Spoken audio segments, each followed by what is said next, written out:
সবাইকে স্বাগত জানাচ্ছি। আমি রাসেল। আশা করছি আপনারা সবাই ভালো আছেন, ভালোর দলে আছেন। আমিও ভালো আছি, ভালোর দলে আছি এবং আশা করছি আজকেও আমরা যে ঘটনাটি আপনাদের সামনে উপস্থাপন করব সেটি প্রথম থেকে শেষ পর্যন্ত আপনারা শুনবেন। যারা বৃহস্পতিবার শুক্রবারের পরে আরও একবার হারিয়ে যেতে চান ভয়ের রাজ্যে, তাদের জন্যই আমাদের এই বিশেষ আয়োজন। যেভাবে লেখা আছে সেভাবেই পড়ে শোনাচ্ছি। আসসালামু আলাইকুম। আমি সাব্বির হোসাইন হানিফ, বর্তমানে সরকারি বাংলা কলেজ ইন্টারমিডিয়েট ফার্স্ট ইয়ারে পড়ছি। আমি ক্লাস 8 পর্যন্ত পড়াশোনা করেছি গাজীপুর জেলার শ্রীপুর থানার ধনুয়া গ্রামে। সেখানে পড়াশোনা শেষ করার পর আমার পরিবার ঠিক করে আমরা গ্রামের বাড়িতে চলে যাব, কিন্তু আমার বাবার এক পরিচিত লোকের সুবাদে আমাদের আর বাড়িতে যাওয়া হয় না এবং ক্লাস 9-এ সেই সময়টাতে আমরা আমার পরিবার সেই ভদ্রলোকের বাড়িতে ভাড়ায় উঠি। তারপর সেই এলাকায় আমার ফ্রেন্ড না হলেও আমি পরিচিত হই অনেক বড় ভাইদের সাথে। আমরা সবাই যখন একসাথে হতাম তখন অনেক আনন্দ করতাম। আমরা প্রতি সপ্তাহে একবার বা মাঝে মাঝে মাসের মধ্যে 2-3 বার বিভিন্ন ধরনের পার্টি দিতাম, যেমন খিচুড়ি, বিরিয়ানি, যেই সময় যেটা ভালো মনে হতো আর কি। একদিন আমরা সবাই চিন্তা করলাম, যেহেতু আমরা সবাই এরকম আয়োজন মাঝে মধ্যেই করে থাকি, সেই জন্য আমাদের একটা নির্দিষ্ট স্থান দরকার। তারপর আমরা একটা স্থান ঠিক করলাম। সেই স্থানটা ছিল একটা বাঁশ ঝাড়ের নিচে। সেখানে আমরা কিছু কাঠ কিনে গোল করে একটা মাচা বানাই এবং তার ওপর ছাতার মতো ত্রিপল লাগিয়ে দেই। সেখানে আমরা প্রতিনিয়তই আড্ডা দিতাম। মূল কাহিনীটা শুরু হলো একদিন রাতে, যখন আমরা সবাই মিলে বিরিয়ানি রান্না করার প্ল্যান করছিলাম এবং সব কেনাকাটা করে বিরিয়ানি রান্নার শেষে সবাই মিলে খেতে বসেছি। খাওয়া দাওয়া যখন শেষের দিকে, তখন পাশের বাড়ির ভাড়াটিয়া মহিলা জোরে একটা চিৎকার দেয়। চিৎকার দেওয়ার পরে আমরা প্রথমে সবাই ভাবলাম হয়তো পারিবারিক ঝগড়া কলহ, কিন্তু যখন মহিলা আবার জোরে জোরে চিৎকার করতে থাকে তখন আমরা সবাই বললাম, না, এবার আর বসে থাকা যায় না, আগে গিয়ে দেখি কি হয়েছে। তারপর সেখানে 2 জন বলল, তোমরা সবাই গিয়ে দেখে আসো, আমরা 2 জন এখানে খাবারগুলো পাহারা দিচ্ছি, কারণ কুকুর এসে খাবার নষ্ট করে ফেলতে পারে। তারপর সেখানে আমরা গেলাম। গিয়ে দেখি ঘরের মধ্যে আলো জ্বালানো এবং আশেপাশের রুমের অনেকেই জড়ো হয়েছে। তখন কেউ একজন জিজ্ঞেস করলো, কি হয়েছে তোমাদের, এত রাতে চিৎকার করছো কেন? তখন ওই মহিলার জবানবন্দিতে আমাদের সবার গায়ের লোম দাঁড়িয়ে গেল। মহিলার কথাগুলো ছিল এরকম, উনি স্বপ্ন দেখেন যে রাতে উনি ঘুমাচ্ছেন এবং হঠাৎ করে তার আশেপাশে সব কালো চুলে ভরে গেছে। এই স্বপ্ন দেখার পর উনি যখন জেগে ওঠেন তখন তিনি দেখতে পান বাস্তবেই তার আশেপাশে সম্পূর্ণ ঘর জুড়ে কালো চুলে ছেয়ে গেছে, এমনকি তার হাত পাও চুল দিয়ে বাঁধা। এই কাহিনী শোনার পরে আমাদের আর ভালো লাগলো না। তখন আমরা আবার সেইখানে চলে গেলাম এবং যা খাবার বাকি ছিল তা খেয়ে শেষ করলাম। মনে ভয় নিয়ে আমরা সবাই খাবার খাচ্ছিলাম। এরপর আমাদের বাসায় যাবার পালা, তো সবাই বাসায় চলে আসতে লাগলাম। আমার এক বড় ভাই নাদিম, আমরা একই বাসায় থাকি। আমরা 2 জন বাসায় আসার সময় অন্যদিকের একটা বাঁশ ঝাড় থেকে কটমট আওয়াজ শুনলাম। আমার আরেকজন বড় ভাইও সেটা শুনতে পেয়েছে। তখন সে বলল, সমস্যা নাই, বাসায় যাও। তখন একটা বিড়াল আমাদের বাসার গেট পর্যন্ত পিছু নিয়েছে। মূলত এই বিড়াল আর বাঁশঝাড়ের ঘটনাটা আমরা তেমন সিরিয়াসলি নেইনি, কারণ এগুলো আমাদের সাথে ওইদিকে প্রায়ই হতো, কারণ আমরা অধিকাংশ সময় রাত 3টা বা 4টার সময় বের হতাম। কিন্তু এর পরের দিন সকালবেলা আমার এক বড় ভাই, তার নাম রাসেল, সে আমাদের সাথে রাতের বিড়াল আর বাঁশঝাড়ের আওয়াজটা শুনেছে এবং দেখেছে। সে বলল, কাল রাতে ফজরের আজানের আগে প্রায় 3টা বা 3টা 30 মিনিট এমন হবে, আমার সঠিক টাইম এবং তারিখ মনে নেই। সেই সময় আমাদের আর এক বড় ভাই নাকি তাকে এসে ডেকেছে, হ্যাঁ রাসেল, ওঠ, অফিসে যাবি না? তখন ভাইয়ার ওয়াইফ বলেছে, তোমার না কালকে অফিস বন্ধ? তখন ভাইয়া বলেছে, এ শয়তানি করিস না। সেই সময় হঠাৎ করেই ঘরের ওপরে ঢিল পড়া শুরু হয়। এই ঘটনা শোনার পর আমরা সবাই বিকেলবেলা ওই মহিলার অবস্থা জানার জন্য ওই বাড়িতে গেলাম এবং শুনতে পেলাম মহিলা নাকি আবার আজকে আমাদের যাওয়ার কিছুক্ষণ আগে খুব বিশ্রী চেহারার সাদা কাপড় পরা এক অবয়ব দেখেছে। ওই দিন রাতের বেলা আবার শুনতে পেলাম মহিলার বাসায় কবিরাজ আসবে। তখন আমি এবং আমার বড় ভাইরা সেখানে গেলাম। আমাদের খাটের উপরে বসতে বলা হলো। কবিরাজ তার স্ত্রীর ওপর তার পালিত জিনকে হাজির করলেন এবং জিজ্ঞেস করলেন যে এই মহিলার উপরে কেন এমন হচ্ছে। বিশেষ দ্রষ্টব্যে বলতে পারি কবিরাজ নাকি আমি জানি না, কারণ লোকটি আমাদের ধর্মের লোক ছিল না। তারপর কবিরাজের বউয়ের ওপর জিনটা বলল যে এ খুব বাজে জিন, মহিলার কোনো ভুলের কারণেই তার ওপরে আসর করেছে। এই কথা বলার পর দেখতে পেলাম কবিরাজের বউ স্বাভাবিক অবস্থায় ফিরে এসেছে।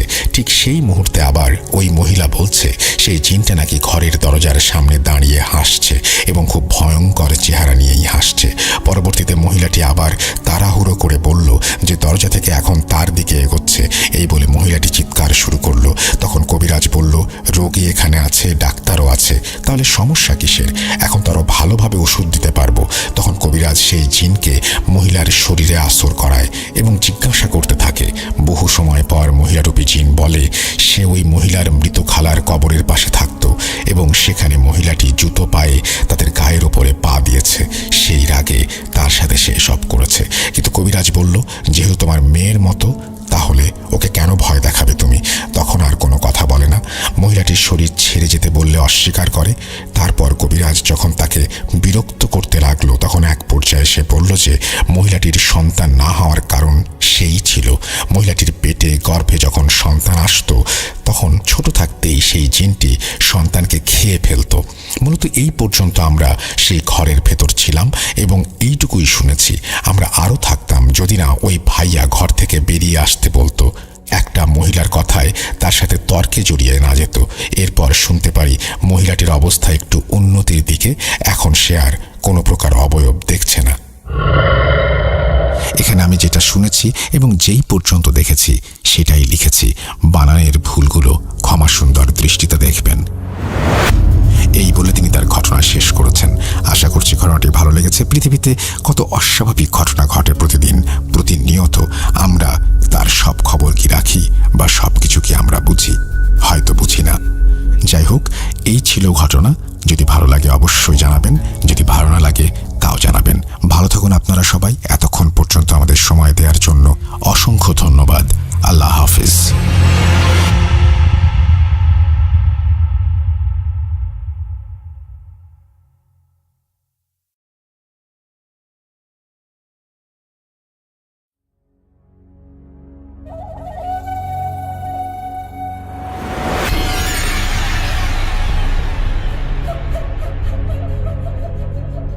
আসসালামু আলাইকুম।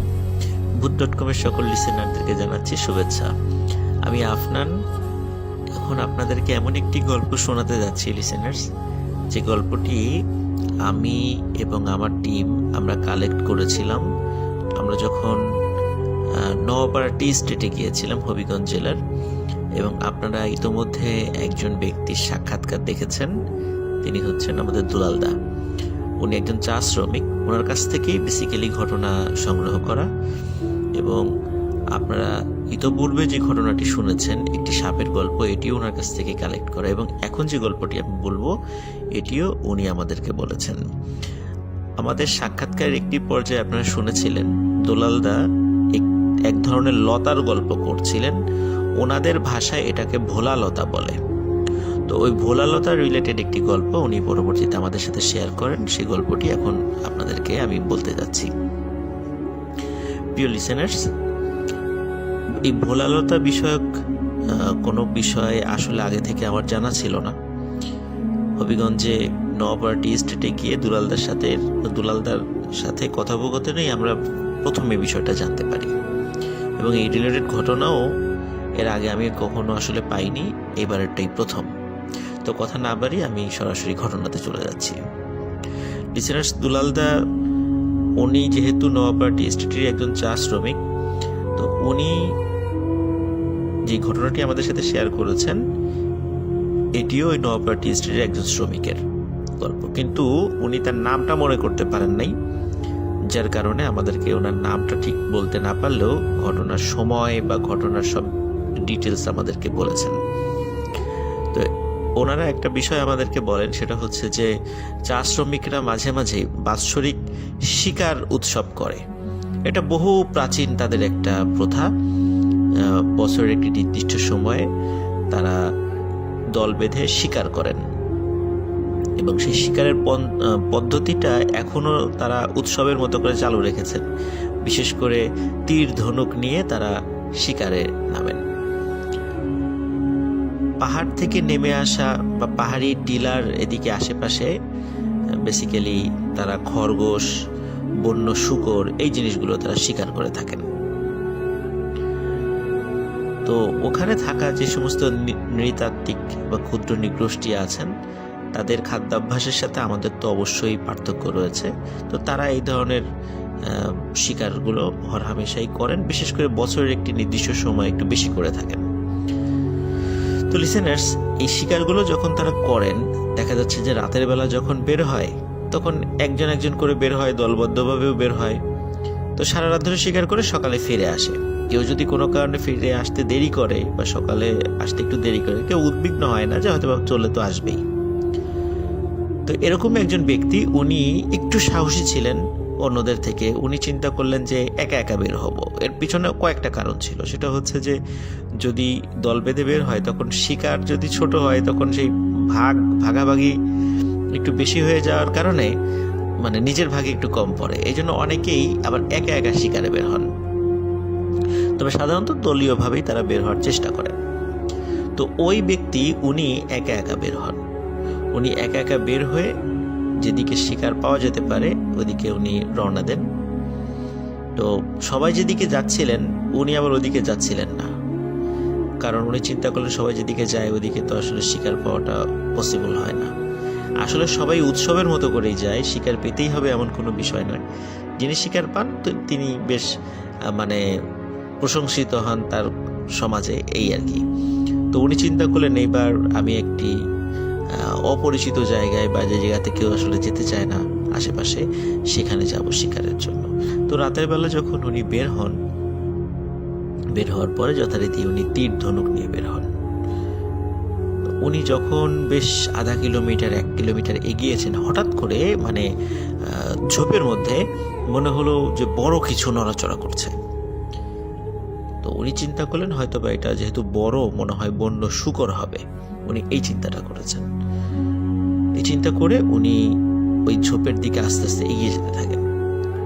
তখন উনি একটা বিষয় খেয়াল করেন, সেটা হচ্ছে যে এই ঝোপের মধ্যে থেকে কিছু বের হয়ে যায় নাই, অথচ তার থেকে আরেকটু দূরে, সামান্য একটু দূরে আরেকটি ঝোপ রয়েছে, সেখানে মনে হচ্ছে বড় কিছু নড়াচড়া করছে।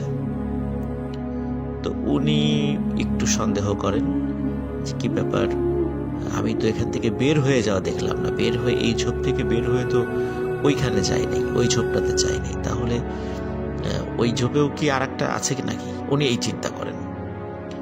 তো উনি চিন্তা করেন যে ভালোই তো, হয়তোবা একাধিক শিকার পেয়ে যাব, এরকম তো চিন্তা করেন।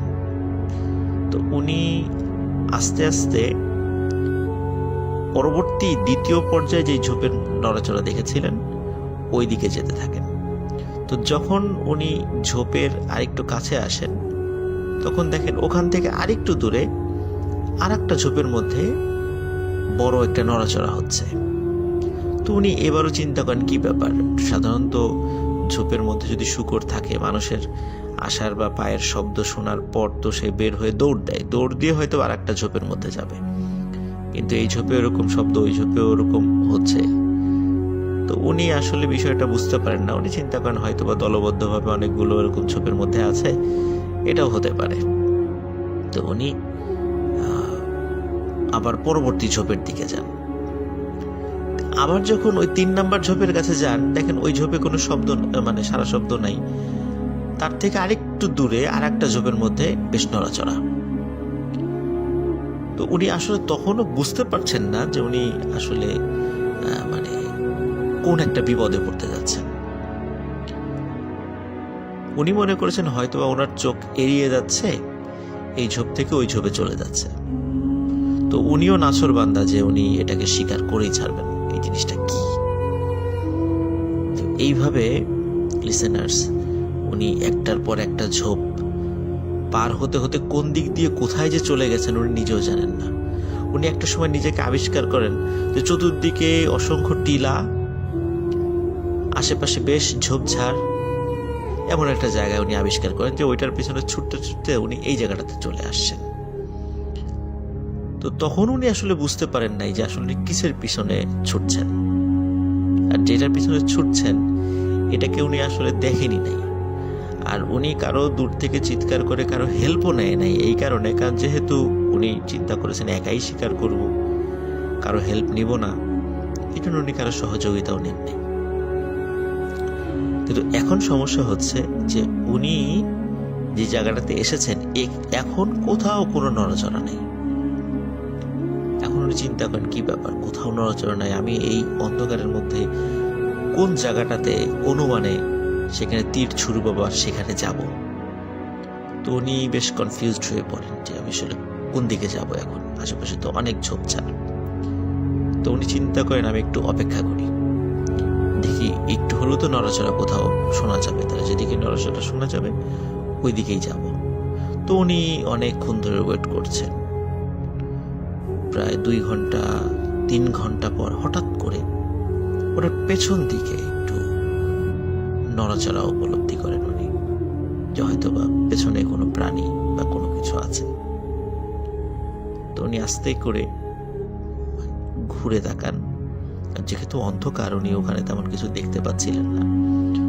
তো উনি ঘুরে তাকিয়ে চিন্তা করেন যে তাহলে এদিকে আস্তে আস্তে আগাই, কিন্তু এবার আর কোনো উনি এতটা বিরক্ত হয়ে গেছেন, তো উনি চিন্তা করছেন যে এইবার আর আমি এত পা টিপে টিপে আগাবো না, এবার একটা ধাওয়া দিব, ধাওয়া দিলে অন্তত ওই জিনিসটা যদি দৌড় দেয়, তাহলে দৌড় দেওয়ার সময় যেহেতু গাছপালা নড়লে বুঝতে পারবে যে কোন দিক দিয়ে যাচ্ছে, যেহেতু উনি খুব ক্লান্ত হয়ে পড়েছিলেন এটার পিছনে ছুটতে ছুটতে। তো উনি একটা ধাওয়া করেন, কিন্তু দেখেন যে না, কোনো কিছু দৌড় দিচ্ছে না। দৌড় দিলে তো গাছ তো নড়বে, তেমন কিছুই নেই। তো উনি খুব অবাক হন, কি ব্যাপার, এমন তো হওয়ার কথা নয়। হঠাৎ করে উনি ফিল করেন ওনার পায়ের সাথে বেশ কিছু লতা পেঁচিয়ে গেছে। তো এটা তো স্বাভাবিক ব্যাপার, এটা হতেই পারে, যেহেতু ঝোপঝাড়ের মধ্যে আসছেন, লতা তো পেঁচিয়ে যেতেই পারে। তো উনি খুব বেশি এটা কেয়ার না করে পাত থেকে লতা খুলে ফেলে উনি আবার সামনের দিকে হাঁটা শুরু করেন। তো লিসেনার্স, উনি বেশ খানিকক্ষণ হাঁটতে হাঁটতে হঠাৎ করে এমন একটা জায়গায় নিজেকে আবিষ্কার করেন যে একটু আগে উনি পায়ের থেকে লতা খুলে হাঁটা শুরু করেছিলেন, উনি অনেকক্ষণ ধরে ঘুরতে ঘুরতে ওই একই জায়গাতে চলে এসেছেন। তো উনি খুব অবাক হন যে কি ব্যাপার, আমি ঘুরতে ঘুরতে একই জায়গায় চলে আসলাম, আমি তো সোজা হেঁটেছি, আমি তো বাঁকা কোনো দিকে যাইনি, তা আবার এখানে চলে আসলাম কেন? তো উনি চিন্তা করেন হতেও পারে রাতের বেলা, ভুল হতে পারে। উনি আবার হাঁটা শুরু করেন। তো লিসেনার্স, অনেকক্ষণ হাঁটার পর তিনি আবার আবিষ্কার করেন উনি আবারও সেই জায়গাটাতে চলে এসেছেন, যে জায়গাটাতে সেই লতা উনি পায়ের থেকে খুলে রেখেছিলেন। কিভাবে উনি বুঝতে পারলেন? সেটা হচ্ছে যেহেতু না পায়ের সাথে লতা পেঁচিয়ে গিয়েছিল, ওখান থেকে উনি লতা খুলেছিলেন। ওইখানে আসার পরে চাঁদের, এখন রাতের বেলা, কিন্তু ওনার সাথে তো পূর্ণিমার আলোতে এই শিকারগুলো করে থাকেন, যেদিন পূর্ণিমা হয় ওই পূর্ণিমার দিনে, এই জন্য উনি স্পষ্ট সেটা দেখতে পাচ্ছিলেন যে উনি একটু আগে যেখান থেকে গিয়েছিলেন আবার সেখানে ফিরে আসছেন। তো উনি এভাবে বারবার বারবার বারবার চেষ্টা করছেন, কিন্তু কোনোভাবেই উনি ওই গোলকধাঁধা থেকে বের হতে পারছিলেন না। হঠাৎ উনি আবার জঙ্গলের মধ্যে নড়াচড়া শুনতে পান। তো এবার উনি চিন্তা করেন যে আসলে এটা কি, এটা আমাকে দেখতেই হবে, সেই অনেক দূর থেকে এটার পিছনে ছুটতে ছুটতে আসলাম, এটা আসলে কি, এটা দেখতেই হবে। তো উনি এবার চিন্তা করেন এবার যেই জায়গাটাতে নড়াচড়া হয়েছে এখানে উনি তীর ছুড়বেন। এর আগে উনি একটা তীরও ছোড়েন নাই। উনি তীর তাক করেন এবং উনি আবার যখনই একটু নড়াচড়া দেখেছেন সাথে সাথে সেখানে তীর ছোড়েন। কিন্তু লিসেনার্স, ওনার অনুমানের ভিত্তিতে ওই তীর ছোড়ার পরও যেখানে যাওয়ার পরে দেখেন যে ওনার তীরটা তীরের জায়গায় পড়ে আছে, ওখানে কিছু নাই, এবং তীর ওখানে যাওয়ার পরেও কোনো কিছু দৌড়ে পালাবে সেখানেও কিছু নাই, তেমনও কিছু উনি দেখেন নাই। উনি খুবই এবার ভয় পান যে কি ব্যাপার, কি হচ্ছে এগুলো। এমন তো হওয়ার কথা নয়। কোনো কিছু ছুটে পালিয়ে যাওয়ার কোনো ধরনের কোনো সাউন্ড বা কোনো গাছের নড়াচড়া আমি দেখছি না। তাহলে আমি আসলে কিসের পিছনে এতক্ষণ ধরে ছুটছি? কে আমাকে এভাবে ঘোরাচ্ছে? কে আমাকে নিয়ে আসলো? উনি এর কোনো প্রশ্নের উত্তর বা কুল কিনারা খুঁজে পাচ্ছিলেন না। আর এটা উনি খুঁজে পাচ্ছিলেন না যে উনি যে ঘুরতে ঘুরতে বারবার একই জায়গায় চলে আসছেন। তো উনি চিন্তা করলেন যে যেভাবেই হোক এই জায়গা থেকে বের হতে হবে, আর দেরি করা যাবে না। তো উনি সাহস করে মানে আকাশের নক্ষত্র, ওনারা যেহেতু মানে আদিবাসী সম্প্রদায়, এই জন্য দেখা যাচ্ছে যে অনেক বিষয়াবলী, জ্যোতিষশাস্ত্রের কিছু কিছু বিষয় ওনাদের বংশ পরম্পরায় ওনারা জানেন যে রাতের বেলা হারিয়ে গেলে কিভাবে আকাশের তারা দেখে ওনারা মানে পথ নির্ণয় করবেন। তো উনি আকাশের তারাকে নির্ধারণ করে একটি দিক নির্ধারণ করে উনি হাঁটা শুরু করেন, যে তাহলে আমি অন্তত ডানে বায়ে যাওয়ার কোনো বিষয় থাকবে না। তো উনি এইভাবে হাঁটছেন প্রায় 1 ঘন্টা হাঁটছেন। হাঁটার পরে যেহেতু হবিগঞ্জ, সিলেট, শ্রীমঙ্গল এই জায়গাগুলো কিন্তু পাহাড় বা টিলা আছে অনেক। তো উনি হাঁটতে হাঁটতে ওই তারকা নির্দেশ করেই উনি মানে তারকাকে দেখেই উনি হাঁটছিলেন। বেশ অনেকক্ষণ পরে হঠাৎ করে দেখে উনি আবার যে জায়গাটা থেকে হাঁটা শুরু করেছিলেন সেখানে চলে এসেছেন। এবং ওখানে আসার পর এবার আর একটা ভয়ঙ্কর ব্যাপার উনি লক্ষ্য করেন। সেটা হচ্ছে যে আশেপাশে যে ঝোপগুলো ছিল সেই ঝোপগুলোতে একত্রে বেশ কোনো কিছু নড়াচড়া করছে। মনে হচ্ছে যে অনেকগুলো একসাথে কিছু, কিন্তু কি সেটা এটা উনি দেখতে পাচ্ছিলেন না। এবার উনি সাংঘাতিক ভয় পান। মানে এবার ওনার ভয়ের মাত্রা একদম চূড়ান্ত পর্যায়ে পৌঁছায় যে আসলে আমি কি বিপদে পড়লাম। কারণ এই আকাশের তারা দেখে চলেও আমি পথ খুঁজে পাচ্ছি না। তাহলে কি হলো, কি হয়েছে আমার সাথে?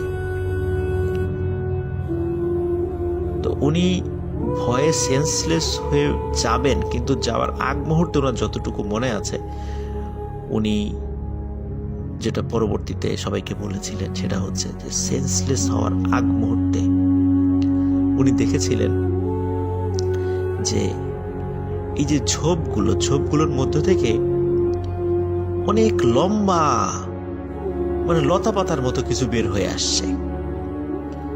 এটা আসলে কোনো প্রাণী না, মনে হচ্ছে লতা পাতা। ওই ঝোপগুলোর মধ্যে থেকে লতা পাতা সুরসুর করে বের হয়ে আসছে, বের হয়ে তার দিকে আসছে এবং তার শরীরকে আস্তে আস্তে পেঁচিয়ে ফেলছে, এরকম মনে হচ্ছে। এরপরে উনি আর কিছু স্মরণ করতে পারেননি। ওদিকে সকালেও যখন উনি ফিরে আসেন নাই, তখন আশেপাশের লোকজন একটু চিন্তিত হয়ে পড়ে যে কি ব্যাপার, ও সকাল আসলো না, সকাল গুলে দুপুর হয়ে গেল। তখন লোকজন তাকে একটু খোঁজার জন্য বের হন। খুঁজতে খুঁজতে খুঁজতে খুঁজতে বিকালের দিকে তাকে সেন্সলেস অবস্থায় সেখানে পাওয়া যায়। তো তাকে উদ্ধার করে নিয়ে আসা হয়। তো সব বিষয় খুলে বলেন। তো গ্রামের যিনি বা ওনাদের সম্প্রদায়ের যে প্রবীণ আছেন একজন বলেন যে তোমাকে যে এই পথ দেখিয়ে নিয়ে গেছে যে বা দিক ভ্রান্ত করে দিয়েছে, এটি আসলে এক ধরনের গাছ, এটাকে ভোলালতা বলে। স্থানীয় ভাষায় সেটাকে ভোলালতা বলে, কারণ এই গাছটি চাইলে মানুষকে নাকি বিভ্রান্ত করতে পারে এবং কোনো কারণে কেউ যদি এই গাছটি একবার পা দিয়ে ডিঙায় বা পার হয়ে যায় তাহলে তার দিক ভ্রান্ত হওয়া ছাড়া আর কোনো উপায় নেই। অন্তত সকালের আগে সে কোনোভাবেই সে পথ খুঁজে পাবে না। তো এই ঘটনাটি ওনার সঙ্গে ঘটেছিল। প্রিয় লিসেনার্স, আমি বা আমার টিম গোলাম রাব্বি ভাই, রিফাত, আমরা এই দুলালদার কাছ থেকে ভোলালতার গল্পটি শুনেছিলাম। বিশেষ করে আমি পরবর্তীতে দুলালদার কাছ থেকে এই গল্পটি কালেক্ট করি। ফার্স্ট টাইম ভোলালতা সম্পর্কে হালকা আমাদেরকে ধারণা দিয়েছিলেন। আর আমি বলেছিলাম যে ভোলালতার দেখা পাওয়া যাবে কোথায়। তো উনি বলেছিলেন যে এখন অনেক জায়গা পরিষ্কার হয়ে যাওয়ায় এই বিশেষ করে ঝোপঝাড় থাকলে সেই জায়গাটাতে হঠাৎ করে কখনো কখনো রাতের বেলা ভোলালতার আবির্ভাব ঘটে। কিন্তু ইদানিং নাকি এটা কম দেখা যায়। তো উনি বললেন যে কখনো কখনো মানে একাধিক টিলা যদি পাশাপাশি থাকে এবং পাশে ঝোপঝাড় থাকে, এখনো নাকি রাতের বেলা কেউ কেউ এই ভোলালতার খপ্পরে পড়েন। তো ভোলালতা সম্পর্কে আগে আমাদের বা আমার কোনো ধারণা ছিল না। যেরকম আছে আমি জানতাম যে হয়তোবা বা দুষ্টু জিনেরা হয়তোবা মানুষকে দিগ্ভ্রান্ত করে দেয়, কিন্তু এই গাছের আকৃতির যে অদ্ভুত জিনিসটাও যে মানুষকে দিগ্ভ্রান্ত করতে পারে, এটা আসলে আমরা নওয়াপাড়া স্টেটে দুলালদার সাথে কথা না হলে এই গল্পটি সম্পর্কে আমাদের কোনো ধারণাই থাকতো না, বা আমিও জানতে পারতাম না। আশা করি গল্পটি লিসেনার্স আপনাদের ভালো লেগেছে। সবাই ভালো থাকবেন, সুস্থ থাকবেন। আপনাদের জন্য শুভকামনা রইল। রাসেল ভাইকেও ধন্যবাদ। আসসালামু আলাইকুম।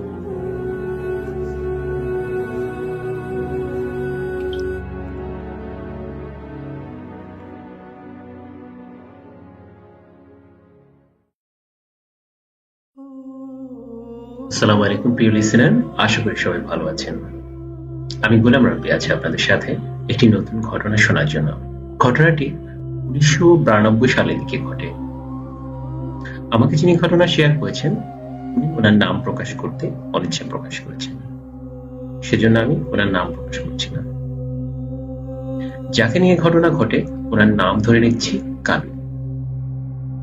কালু তখন ক্লাস 9-এ পড়ে।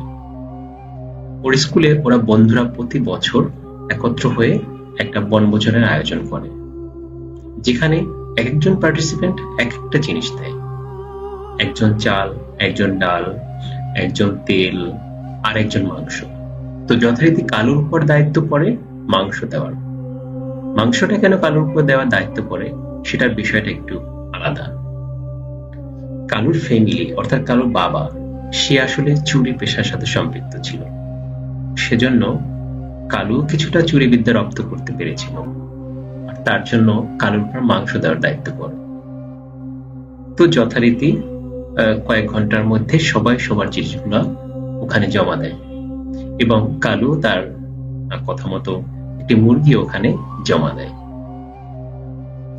তো কালু মুরগি যেটি চুরি করেছে সেটি যে বাড়ি থেকে করেছে, সেখানকার এক বন্ধু ওদের টিমের মধ্যে ছিল। সে কিছুটা ভয় পাচ্ছিল যে যদি কোনো কারণে এই বিষয়টা জানতে পারে তার ফ্যামিলি থেকে অথবা এলাকার মানুষজন, তাহলে অনেক সমস্যা হয়ে দাঁড়াবে, একটা মান সম্মানের ব্যাপার। কালুর হয়তো কোনো সমস্যা নাই, কিন্তু ওর ফ্যামিলি থেকে অনেক সমস্যার বিষয়। সেজন্য সে কালুর মায়ের কাছে বিষয়টা জানায়। কালুর মা তখন যাদের মুরগি চুরি করা হয়েছে তাদের বাসায় জানিয়ে দেয় যে আমাদের কালু আপনাদের একটা মুরগি নিয়ে এনেছে।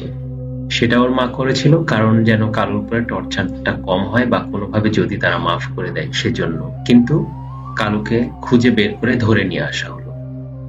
তাকে বাড়ি থেকে একটু দূরে একটা পুকুর পার হয়ে একটা জঙ্গল আছে ওই বাড়িতে, তো সেখানে ওকে একটা গাছের সাথে বেঁধে রাখা হয়। এরপর শুরু হয় কালুর উপর মারধর।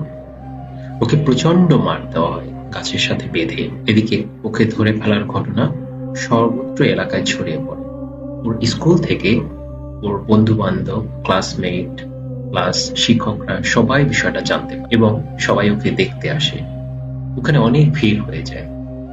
বিষয়টা কালুর জন্য খুবই লজ্জাজনক ছিল। সে অনেক কষ্ট পায় এবং কান্নাকাটি করতে থাকে। একসময় সন্দেহ হয়ে যায়, ও ওই গাছের সাথে বাধাই থাকে। তো ওই বাড়িতে আমাকে যিনি ঘটনা শেয়ার করেছেন, ওনাদের ঘরে কাজ করতো আজিজ নামে একটা লোক। সে আজিজ কোনো কারণে ওইখানে পুকুরের পাড়ে যায়, মানে জঙ্গলের কাছে, এবং সে দেখতে পারে এক ভয়াবহ দৃশ্য।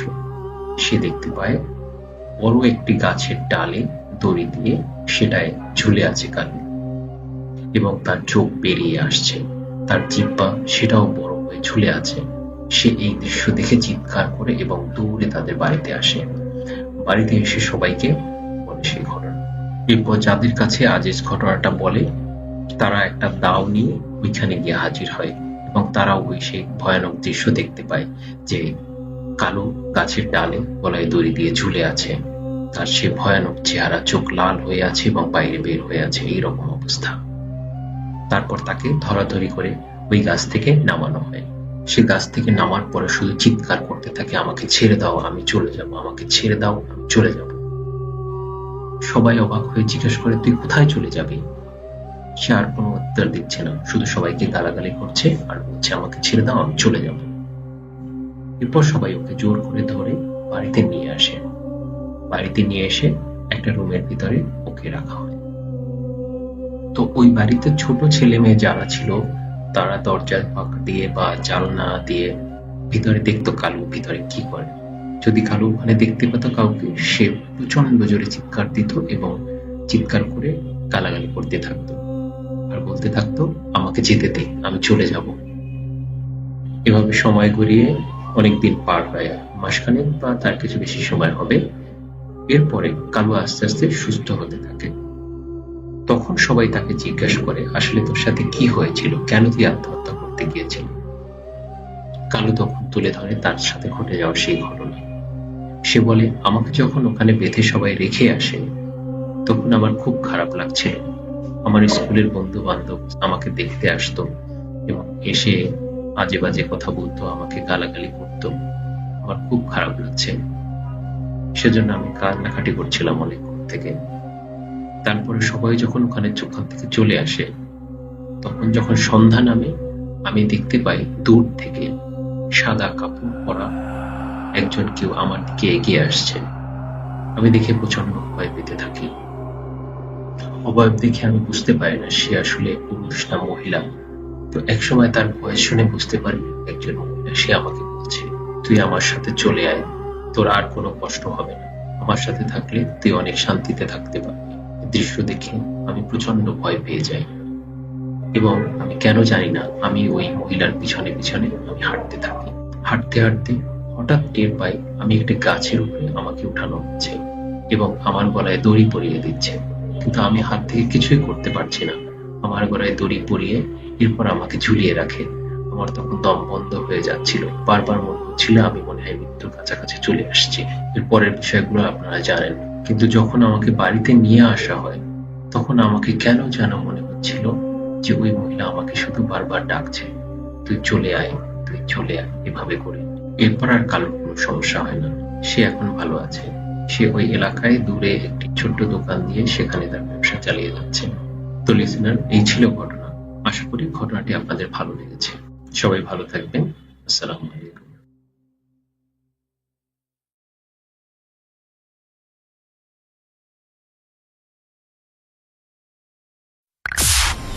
Entertainment is a must. শুনুন স্বাধীন পডকাস্ট। Bhoot.com with Russell.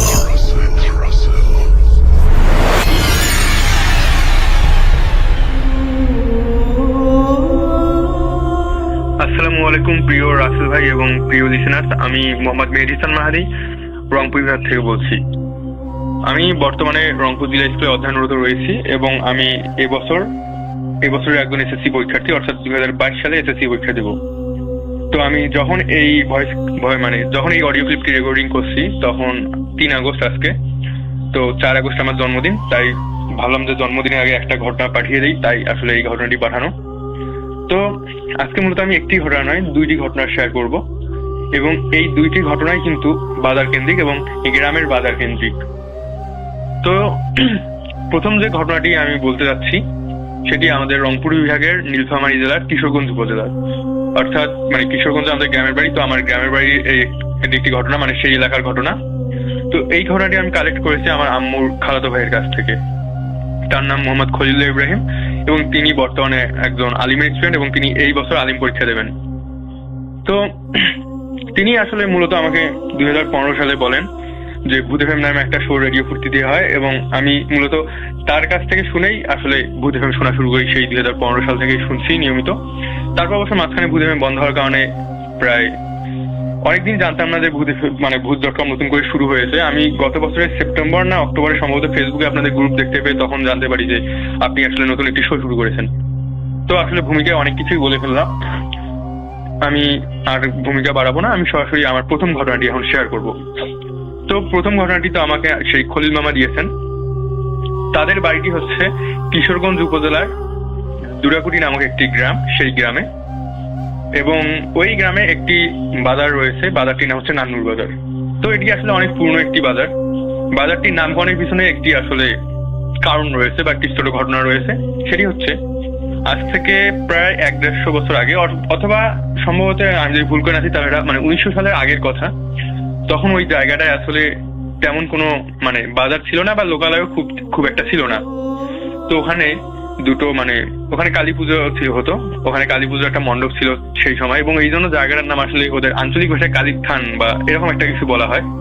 তো ওখানে দুটো কিন্তু বড় বড় বট গাছ ছিল, এবং বট গাছগুলোকে ঘিরেও রয়েছে অনেক ঘটনা, যেগুলো আমি সময় পেলে হয়তো শেয়ার করব। তো এই নান্নু নামের যে লোকটি ছিলেন, মোহাম্মদ নান্নু মিয়া, তিনি যেটা করেন, তিনি ওই কালীস্থান নামক ওই জায়গাটায় প্রথমে একটি ছোট আর টঙের দোকান আর কি দেন চায়ের।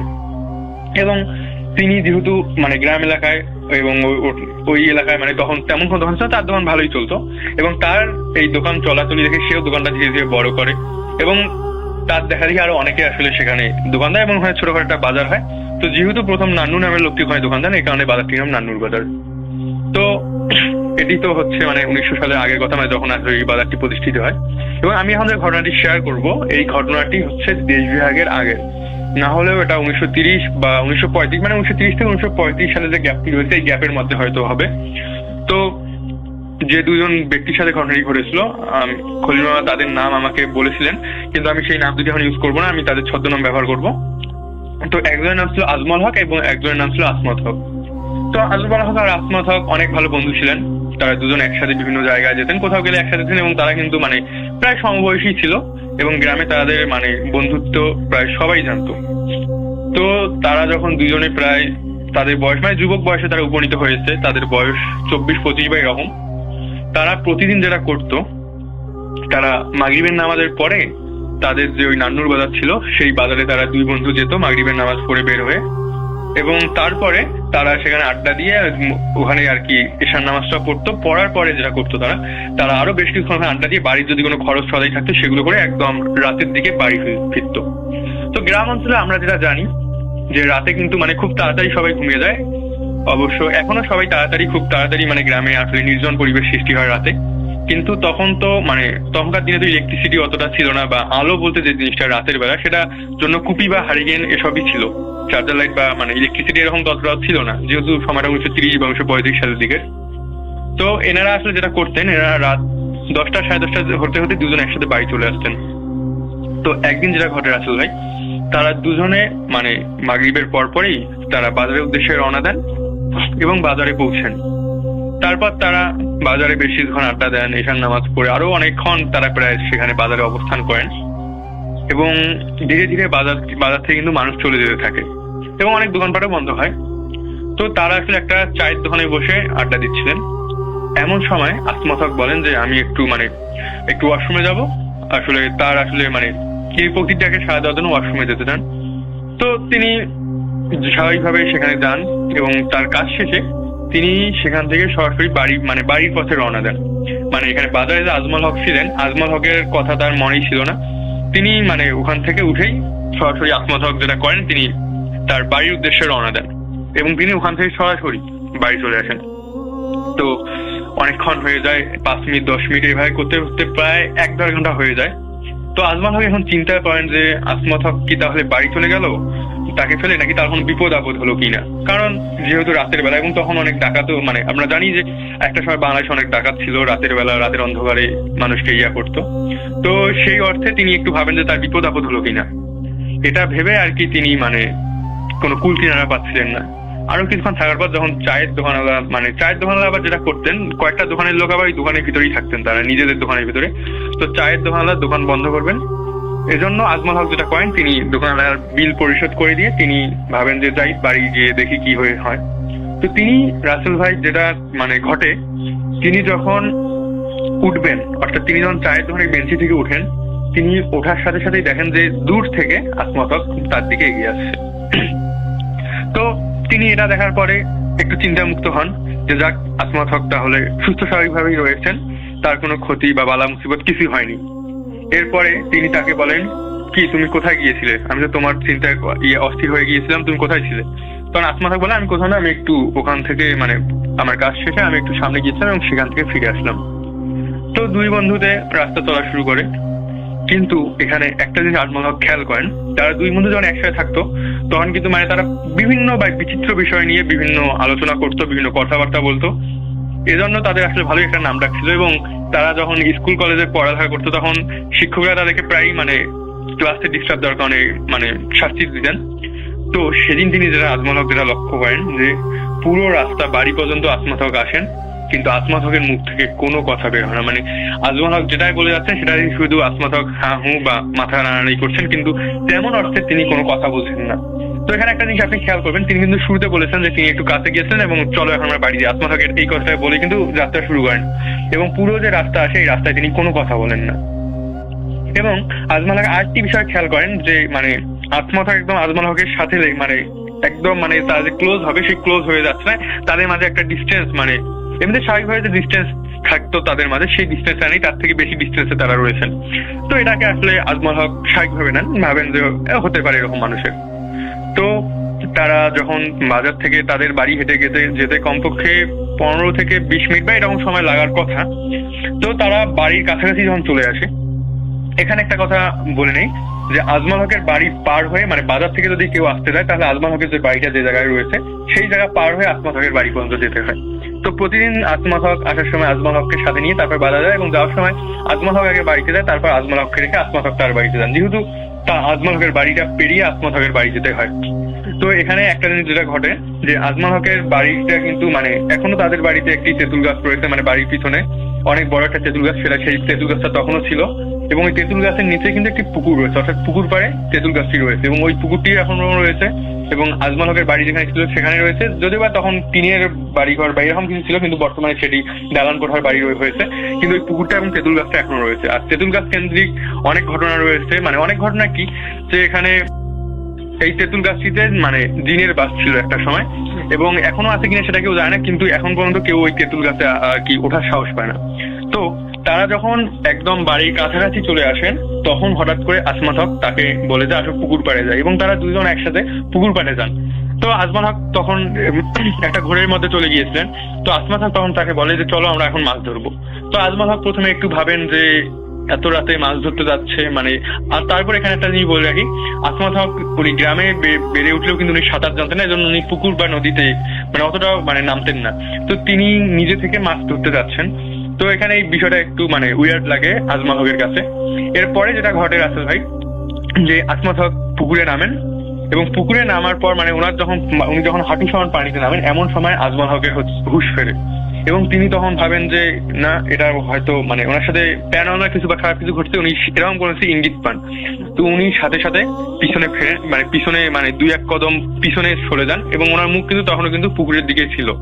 তো উনি যখন মানে কিছু দূর পিছিয়ে যান তখন উনি পুকুর থেকে শুনতে পারেন যে আজমল হক বলছে যে তুই আজকে বেঁচে গেলি, পুকুরে নামলে আজকেই তো শেষ দিন হতো। তো এই যে মানে পুরো যে জার্নিটা তাদের ছিল এই এখানে শুধু সে 3টি কথাই বলে, প্রথমে বাজারে আসতে বলে, তারপরে মাছ ধরার কথা বলে এবং পুকুরে নামার পর এই কথাটা বলে। তো আসলে যখন আজমল হক এভাবে কথাটি বলে তখন আজমল হক প্রচুর ভয় পেয়ে যান এবং তিনি দৌড়ে তার বাড়ির গেটে নক করতে থাকেন এবং তার মা গেট যখন খুলে দেয় তখন সেই বাড়িতে প্রবেশ করে এবং তারপরে আর স্বাভাবিকভাবে আসলে সে মানে কিছুক্ষণ ভয় পেয়েছিল, তার মায়ের কাছে সে কিছুই বলে না এবং সে ঘুমিয়ে পড়ে। তো পরের দিন সকালে সে যখন ঘুম থেকে ওঠে তখন মানে ঘুম থেকে উঠে যখন সে ফ্রেশ হচ্ছিল, ফ্রেশ হয়ে বাইরে হাঁটাহাঁটি করছে, তখন দেখে যে আজমল হক তার বাড়ির দিকে এগিয়ে আসছে এবং আজমল হক তাকে বলে যে কালকে তো আমি ভুলে তোমাকে বাজারে রেখে এসেছিলাম, তো তুমি বাড়ি আসতে পেরেছিল তো? তখন আজমল হক তখন আজমল হককে বলেন যে কোথায়, আমরা তো একসাথে আসলাম এবং তুমি তখন আমি মাছ ধরার কথা বললে, আমি মাছ না ধরে ফিরে গেলাম, তুমি তখন আমাকে বললে যে আজকে বেঁচে গেলি, এরকম মানে যা ঘটেছে তা বলে। তখন আজমল হক বলে যে আমি মানে ওটা কখনোই আমি ছিলাম না, কারণ আমি ওখান থেকে সরাসরি তোমার কথা ভুলে গিয়ে বাড়ি চলে আসি। তো আসলে আজমল হক হয়তো সে যাচ্ছে। তো আসলে এই ছিল খলিমার কাছ থেকে কালেক্ট করা আমার মানে ওই নানুর বাজার নামক ওই বাজারটি কেন্দ্রিক একটি ছোট্ট ঘটনা এবং এই ঘটনাটি আমার খলিমা যেভাবে বলেছেন আমি সেভাবেই শেয়ার করছি। আর একটা কথা রাসেল ভাই মানে মাঝে মাঝেই বলে থাকেন যে গ্রামের ঘটনাগুলো নাকি মানুষ পছন্দ করে, তাই আমার কাছে অনেক ঘটনা থাকার সত্ত্বেও আমি গ্রামের বাজার কেন্দ্রিক 2টি ঘটনা শেয়ার করছি। তো এটি ছিল আমার প্রথম ঘটনা এবং এখন আমি যে দ্বিতীয় ঘটনাটি শেয়ার করতে যাচ্ছি এটা আসলে অতটা পুরনো নয়, একদম রিসেন্ট কালের ঘটনা। রিসেন্ট কালে বলতে কি এটা 2012 বা 2013 সালের দিকে ঘটেছে এবং এটা বড়ভিটা নামক একটা জায়গা রয়েছে নীলফামারী জেলায়। সেই বড়ভিটা নামক স্থানটিতে ঘটেছে। তো ঘটনার সময়কাল 2012 বা 13, এবং আমি ঘটনাটি কালেক্ট করেছি আমার ফুফাতো ভাই তুষারের কাছ থেকে। তুষার ওদের বাড়ি হচ্ছে বড়ভিটায়।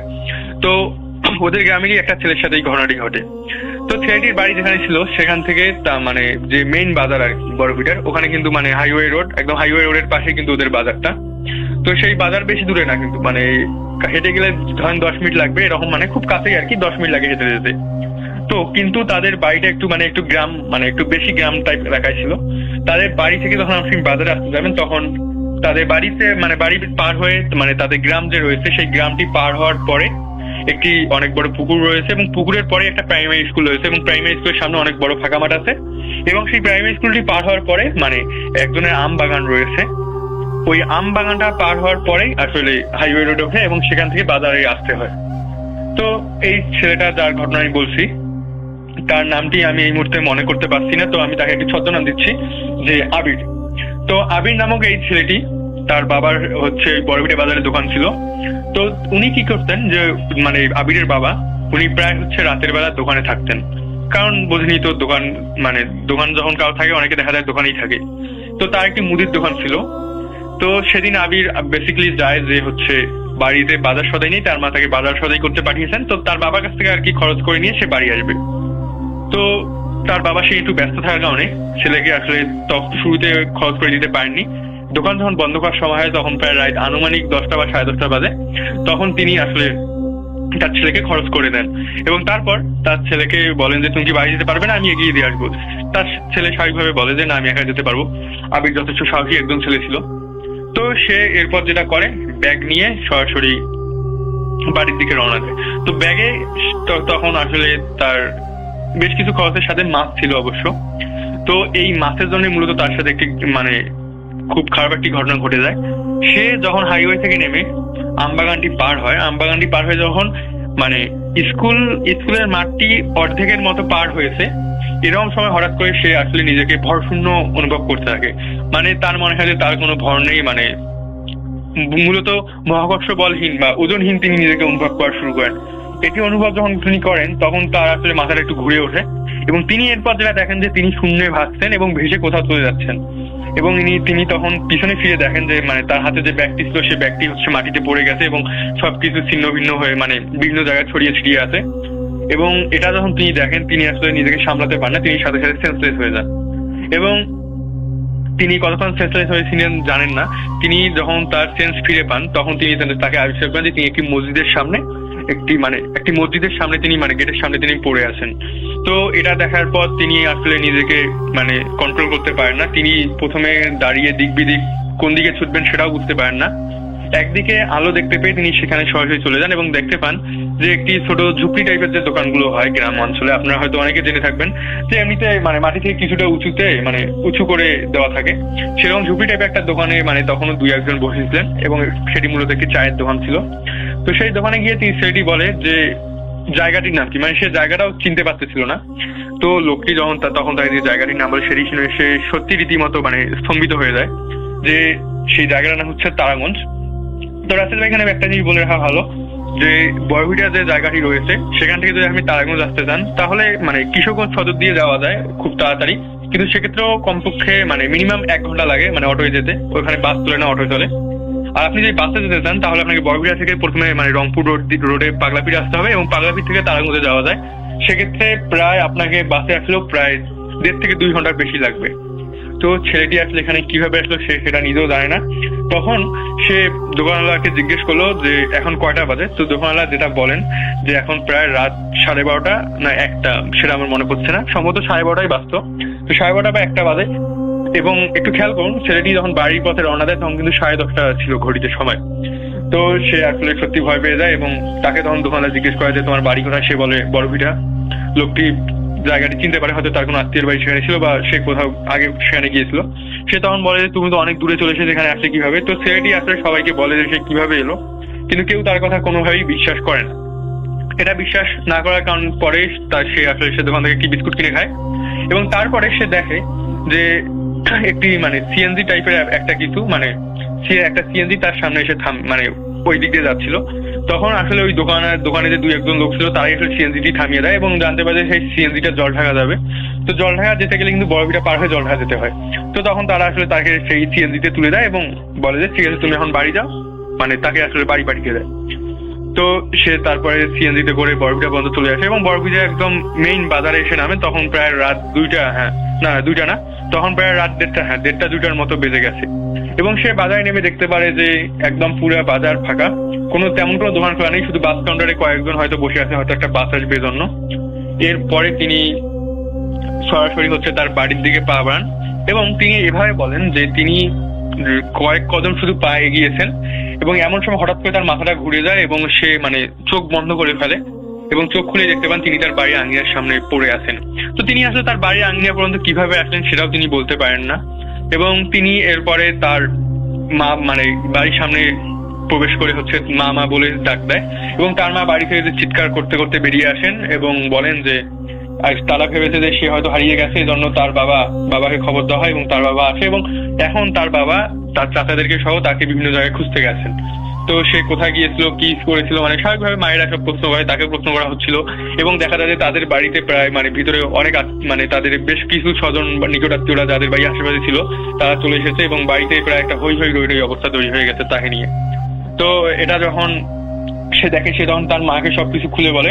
তো তার মা প্রথমে বিশ্বাস না করলো, পরে ছেলে যেভাবে বলে বা ছেলের আতঙ্কগ্রস্তটা দেখে তার মা আসলে এগুলো বিশ্বাস করে নেয় এবং তারপর তার মা তার যে বাকি বাড়িতে যে আত্মীয়রা ছিলেন তাদেরকে দিয়ে পাশেই ওই এলাকার মসজিদের ইমাম সাহেবের বাড়ি ছিল। তো এরপর আবিরের মা আসলে তার বাড়ির যে আত্মীয় স্বজনরা ছিলেন তাদেরকে দিয়ে সেই হুজুরকে ডেকে আনে এবং হুজুর এরপর আসলে আবিরকে কিছু পানি পড়া দেয় এবং তারপর কিছু ঝাড়ফুঁক করে দেন এবং তারপর আসলে আবির ঘুমিয়ে পড়ে। তো এরপর আসলে রাতে আর তেমন কোনো সমস্যা হয়নি। এরপর আবির যখন সকালে ঘুম থেকে ওঠে তখন তার গায়ে প্রচন্ড জ্বর ছিল এবং সে কিছু হয়ে যায় এবং কবিরাজি চিকিৎসা না ডাক্তারি চিকিৎসা আর কি। তো ডাক্তারি চিকিৎসার মাধ্যমে সে কিছুদিন পর সুস্থ হয়ে ওঠে এবং আবার স্বাভাবিক জীবনে ফিরে আসে।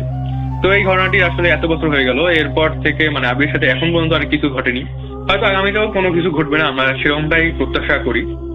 তো যাই হোক রাসেল ভাই, এই ছিল আমার তুষারের কাছ থেকে কালেক্ট করা ঘটনা এবং আমার আজকে শেয়ার করা সেকেন্ড স্টোরি। আশা করি ঘটনা দুটি আপনার ভালো লেগেছে। যদি ভালো লেগে থাকে তাহলে অবশ্যই good.com এর শ্রোতাদের উদ্দেশ্যে প্রচার করবেন এবং আমি আমার কন্ট্যাক্ট ডিটেলস আপনাকে ইমেলে লিখে দেবো। আপনি অবশ্যই সেখানে আমাকে জানাবেন যে ঘটনাটি সিলেক্টেড হয়েছে এবং কবে প্রচার করবেন সেটিও জানালে ভালো হয়। আসলে আমি লাইভ good.com শোনার সৌভাগ্য আমার কখনো হয় না, তো যদি আসলে প্রচার হয় যেদিন প্রচার হবে সেই এপিসোডটা আসলে আমার লাইভ শোনার ইচ্ছা আছে।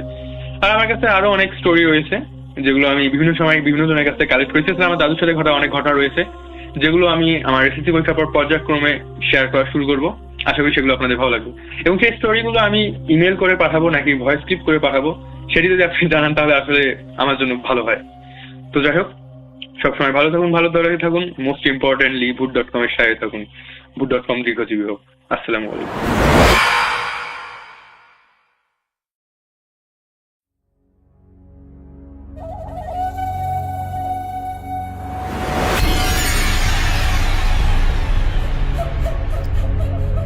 লিসেনার্স, এই মুহূর্তে যে ঘটনাটি আমি আপনাদের সাথে শেয়ার করব, ঘটনাটি যিনি আমাকে দিয়েছেন এবং যার পরিবারের সাথে ঘটেছে, এই দুজনের কাউকেই আপনাদের না চেনার কথা নয়, কারণ ঘটনাটি এসেছে খুলনা থেকে। আর খুলনা মানেই তো বুঝতে পারছেন সৈকত ভাই। হ্যাঁ লিসেনার্স, সৈকত ভাই এই ঘটনাটি এনে দিয়েছেন এবং যার পরিবারের সাথে ঘটেছে তিনি হচ্ছেন আমাদের প্রিয় শেখ জাহিদুল ইসলাম সুমন ভাই। শেখ জাহিদুল ইসলাম সুমন ভাইয়ের একটি ঘটনা গত রোজার ঈদ স্পেশাল এপিসোডে আমি আপনাদের সাথে শেয়ার করেছিলাম এবং সুমন ভাই কিন্তু লাইভে এসেও আপনাদের সকলের সাথে কথা বলেছিলেন। তো এখন যে ঘটনাটা আমি শেয়ার করব এটি সুমন ভাইয়ের মায়ের সাথে ঘটে যাওয়া ঘটনা।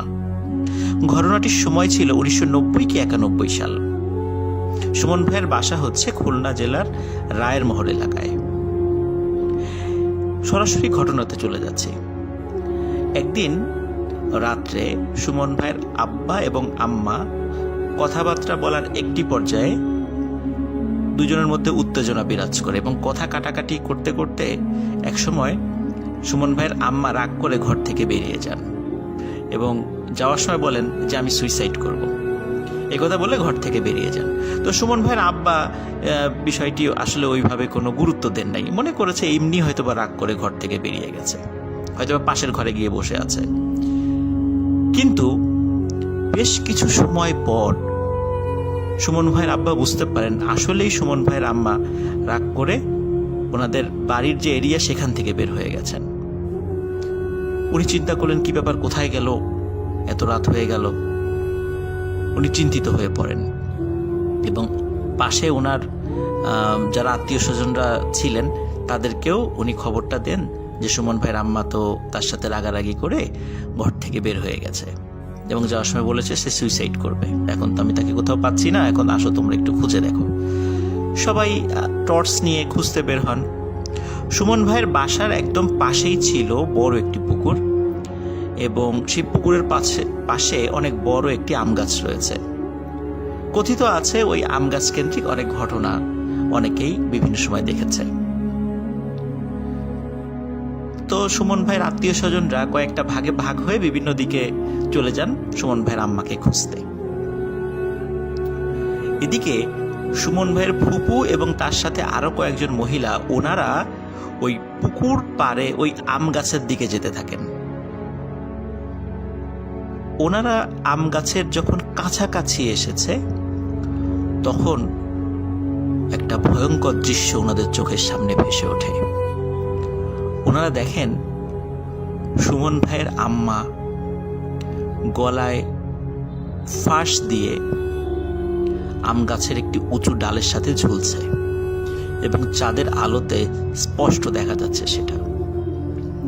এই দৃশ্য দেখে ওনারা প্রচন্ড জোরে একটা চিৎকার দেন এবং ওনাদের চিৎকারে পাশে অন্য লোক যারা ছিল, যারা খুঁজতে বের হয়েছিলেন তারাও সেখানে চলে আসেন।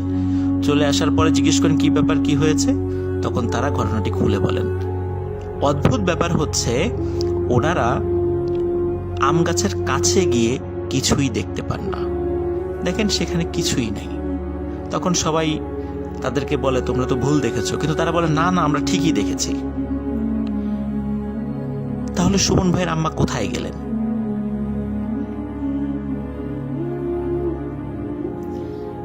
যখন তারা কি দেখলো, কেন চিৎকার করলো, এই বিষয়গুলো নিয়ে যখন বিশ্লেষণ চলছিল, দূর থেকে একজন বৃদ্ধ মহিলার ডাক তাদের কানে আসে। পুকুরের অপোজিট পাশেই একটি ঝুপড়ি রয়েছে, সেখানে তাদেরই দুঃসম্পর্কের এক আত্মীয়, উনি একজন বয়স্ক মহিলা সেখানে থাকেন।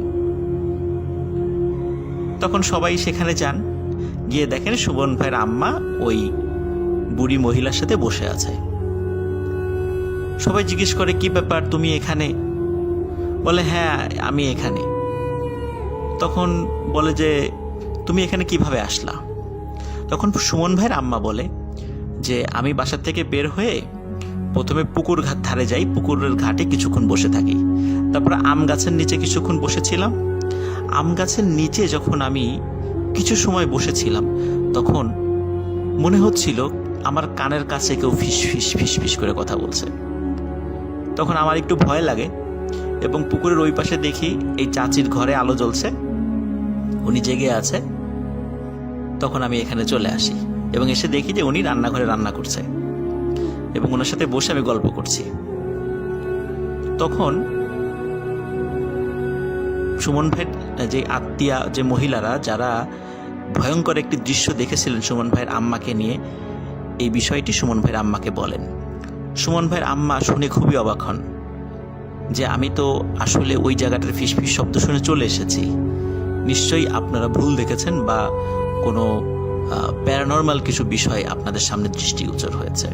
যাই হোক, ওখান থেকে সুমন ভাইয়ের আম্মা চলে আসেন, আবার বাসায় চলে আসেন। এই রাত্রের পর থেকে নিয়ে সুমন ভাইয়ের আম্মার সাথে আরো কিছু ঘটনা ঘটতে থাকে। তেমনই কয়েকটি ঘটনা আমি এখন আবার আপনাদের সামনে বলতে যাচ্ছি। লিসেনার্স, একদিন সুমন ভাইদের বাসার কলে পানি উঠছিল না রাতের বেলা। এশার নামাজের সময় যখন বারবার কল চাপছিল সুমন ভাইয়ের আম্মা, কিন্তু পানি উঠছিল না। তখন সুমন ভাইয়ের আম্মা চিন্তা করলেন ঠিক আছে পুকুর ঘাট থেকে আমি অজু করে আসি, যেহেতু ওনার বাসার পাশেই এই পুকুর ঘাটটি ছিল। তো উনি যখন পুকুর ঘাটে অজু করতে গিয়েছেন, অজু করে যখন উনি উঠে আসবেন, হঠাৎ দেখেন পুকুরের মাঝখান থেকে কিছু একটা সাঁতার কেটে কেটে আসছে, জাস্ট লাইক কুমির। কুমির যখন সাঁতার কেটে আসে তখন তার পিঠের একটা অংশ কিন্তু ভেসে থাকে এবং চোখ দেখা যায়, মুখের একটা অংশ ভেসে থাকে। তো সুমন ভাইয়ের আম্মা চাঁদের আলোয় স্পষ্টভাবে দেখতে পাচ্ছিলেন পুকুরের মাঝখান থেকে কুমিরের মতো কিছু একটা সাঁতার কাটতে কাটতে কাটতে কাটতে উনি যেই ঘাটের কাছে আসছেন সেদিকে আসছেন। যতই কাছে আসে ততই সুমন ভাইয়ের আম্মার কাছে মনে হচ্ছিল এটি কুমির না অন্য কিছু, মাছ না অন্য কিছু। এবং যত কাছে আসছিল সুমন ভাইয়ের আম্মার কাছে মনে হচ্ছিল এই জিনিসটার মাথা অনেকটা মানুষের মতো। যখন একদম কাছে চলে আসে সুমন ভাইয়ের আম্মা ভয়ঙ্কর একটি দৃশ্য দেখতে পান, যে এটির সারা শরীর মাছ বা কুমিরের মতো। এক্স্যাক্ট যে কি এটি উনি ভালো দেখতে পারেন নাই, কিন্তু যেটা স্পষ্ট উনি দেখেছিলেন এর মাথাটা মানুষের মতো, চোখগুলো বড় বড় গোল, আর মুখে ঠিক মানুষের মতো দাঁত। সুমন ভাইয়ের আম্মার কাছে এসে অদ্ভুত শব্দে হেসে ওঠে। সুমন ভাইয়ের আম্মা ওখানে চিৎকার করে সেন্সলেস হয়ে পড়ে যান। সুমন ভাইয়ের আম্মার শব্দ যখন বাসার লোক শুনতে পারে তারা তাড়াতাড়ি পুকুরের কাছে চলে এসে তাকে অজ্ঞান অবস্থায় পান। তখন তাকে নিয়ে বাসায় নিয়ে যাওয়া হয় এবং তার জ্ঞান ফেরানো হয়। তখন জ্ঞান ফেরানোর পরে সুমন ভাইয়ের আম্মা সব বিষয় খুলে বলেন। লিসেনার্স, ঘটনাটি এখানেই শেষ নয়। ঘটনাটির শুরু আসলে হয়েছিল সুমন ভাইয়ের আম্মা যেই রাত্রে ওই আম গাছের নিচে গিয়েছিলেন, তখন থেকেই ওনার সাথে এই প্যারানরমাল বিষয়গুলো ঘটা শুরু করে। এক রাত্রে সুমন ভাইয়ের আব্বা বাসায় ছিলেন না, বাসায় ফিরতে উনি অনেক দেরি করছিলেন। সুমন ভাইয়ের আম্মা, সুমন ভাই এবং সুমন ভাই ছোট বোন তারা একসাথে শুয়েছিলেন। সুমন ভাই এবং সুমন ভাইয়ের বোন তখন অনেক ছোট। রাত যখন প্রায় 12:30, তখন সুমন ভাই এবং তার বোন দুজনেই ফিল করেন কে যেন দু হাত দিয়ে তাদের গলাটা চেপে ধরে উঁচু করে ফেলেছে। সুমন ভাই এবং সুমন ভাইয়ের বোন উভয়ই খেয়াল করেন যেই লোকটি তাদের গলা চেপে উঁচু করে ধরেছে সে আর কেউ নন, এটা তাদের মা। এবং সুমন ভাইয়ের আম্মাকে দেখে কোনোভাবেই তারা নিজের মা হিসাবে চিনতে পারছিলেন না। চুলগুলো ছিল অগোছালো, চেহারার ভয়ঙ্কর মূর্তি ধারণ করেছিল এবং গলা দিয়ে গড়গড় গড়গড় শব্দ আসছিল। এদিকে সুমন ভাই ওনার ভাষ্য অনুযায়ী ওনার দম আটকে প্রায় মরেই যাবেন এমনই আশা করেছেন, হয়তো এখনই উনি মারা যাবেন। কিন্তু হঠাৎ করে তখন ঘরে ওনার বাবা প্রবেশ করে এবং এই ভয়ঙ্কর দৃশ্য দেখে দ্রুত সুমন ভাইয়ের আম্মার হাত চেপে ধরে। ওনার শক্তির সাথে কোনোভাবে ওনার বাবা পেরে উঠছিলেন না, তো অনেক কষ্টে ওনার দুই হাত থেকে ওনার দুই সন্তানকে ছুটাতে পারেন। যখনই ছুটায় ফেলেন তখনই সুমন ভাইয়ের মা সেন্সলেস হয়ে পড়ে যায়।